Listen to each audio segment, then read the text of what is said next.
what we are basically targeting here for is to create a sunny day look. And we are also going to use gobos in between. That will give me some controlled shadows if I want to create some drama over the overall scene. That is one continuous light that I'm using. This is very cheap, 7,000 bucks Digitech light. And then we have Godox 3,000 rupees flash. This is very basic, again very basic light. This flash is going to fill up the shadows. I'm going to have the shadows somewhere around this point.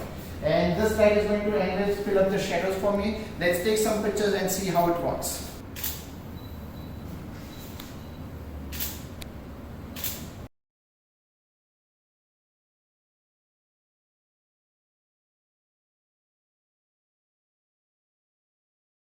And if you introduce this kind of boards or anything which we call gobo, that will create some shadows on her. As you can see over here, we can create some shadows the way we want. However, I want the shadow to fall on her. This gives me a lot of control. So if I want to have a picture where I have half of the face in shadow and half of the face in light, like it has to have a clean edge. You know, that only matters over here for the gobo because it is going to be visible on your pictures.